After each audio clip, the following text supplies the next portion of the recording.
right, back to Kenya very quickly. Brian Kimani, thank you so much. I wanted to tell a story of Savo West Rhino Sanctuary.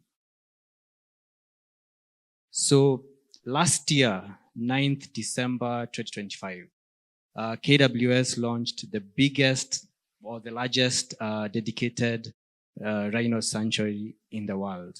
From 92 kilometers squared, as you can see the scale, to 3,200 kilometers squared.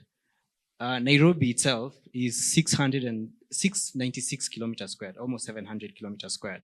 So the sanctuary was an eighth of the size of Nairobi. But now it's 5 times the size of Nairobi. That's how big it got in a day. So with that, you can see now it's larger than 4 African countries. The smallest African country is Seychelles, and it's about 460 kilometers squared. So the rhinos have a bigger home than the people of Seychelles, and Comoros and Mauritius. And so basically what happened was KWS realized that this space is so small for rhinos. We wanted a long-term solution. Overcrowding of rhinos. Right now there are over 200 Eastern black rhinos. So this is the video of the launch. The president, the Kenyan president, is the one who launched. Will you play the video? It's a 4-minute video, so I'm going to ask him to just first play the part where the president is cutting the fence as a symbol to show that he's extending the sanctuary. And so the Director General yesterday was here. He's helping the president to hold the fence, together with Captain Michael Nicholson and the Cabinet Secretary. Also, this is being filmed by a drone. Another drone, you can see another small drone here, flying. And so maybe fast forward as he gets into the car.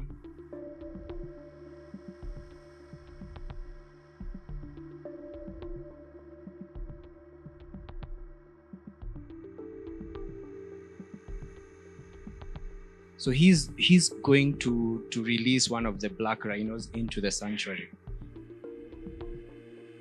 as part of the ceremony.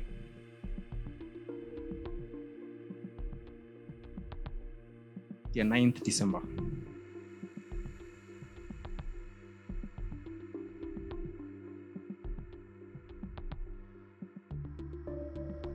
This is the sanctuary. So 3,200 kilometers squared of land just for the rhinos.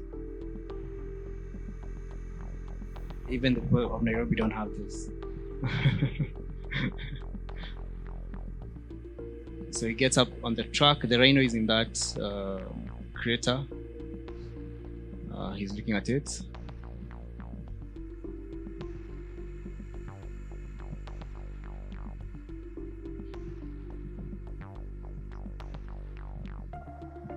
By the way, I respect the work that the vets do. This is not an easy job. So they have to remove those, metallic barriers. The rhino is facing, the head of the rhino is facing the front. So his butt is facing outside. And so they will remove the last thing and then jump up. So then the rhino doesn't, attack them. And then they will use a metal rod to poke the butt so it can come out. It's not an easy job.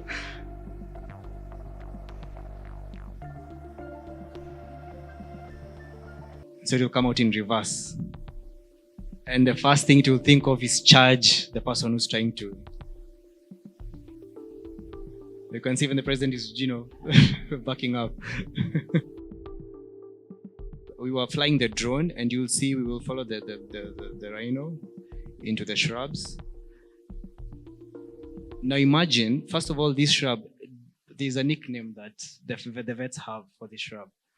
They call it Ngoja Kidogo, which means that if it holds your clothes, you'll have to go back so that you can remove it. So it's a very harsh environment, but the rhinos love it because they will hide in it. They will be able to, to live their life in it without any disturbance. And so now imagine as a ranger in patrol, can you imagine, you're moving and you just happen to bump into a rhino and, or to you, if you're fast enough, you probably make it. But this is why drones are important, because you're able to monitor the movement of rhinos, within the environment without disturbing the environment, without wasting fuel, moving all the 3,200 kilometers squared just to track them. Let me move to the next slide. So this was weeks before that event. And basically the vets notched the rhinos. So that then once they get into the bigger space, they're able to track them. They're able to, to use the information that they'll get for science. That's how ear notching is done. It's basically a way of identifying the rhinos. It's like their own ID. I've seen Dr. Mokami here. Oh, yeah. She's one of the doctors who do that work. So you have questions about ear notching, you can ask her. I've also seen Liz Katumo. She's one of the pilots who are the drone pilots who did that work.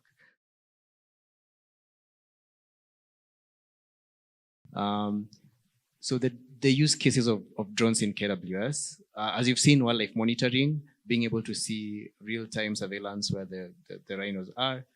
Wildlife management and operations, this is the vet work that they're doing. Communication and live stream, that event, we live streamed it on the Kenya Wildlife Service social media accounts. So we are able to see, what the president is doing, what KWS is doing in real time. This is another event that we live streamed, the 2024 Ranger Passing Out Parade. The Director General yesterday mentioned that KWS employed 1,500 rangers. So this is that event he was talking about.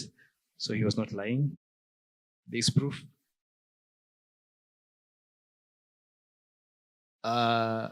Case 4 of why we need to use drones, human-wildlife coexistence.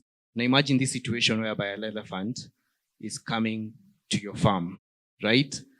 If KWS was able to warn you in time, it would help a lot in mitigating human-wildlife conflict, death, destruction of property, and ways that KWS can use a drone to help is maybe installing a speaker on a drone. This is another video you can play.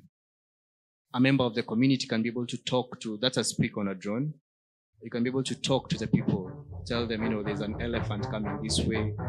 So, or there's a leopard on the loose, keep your kids in the house. And so this is a good tool to use for human-wildlife conflict.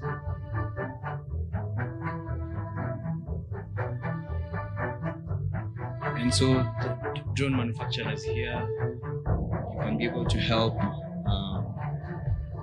in making these adjustments, not just having a speaker, but also having lights to fly at night, so you can be able to warn people in advance, and also to drive the animals back to the protected areas. Another use case is search and rescue. These are two cases that happened last year.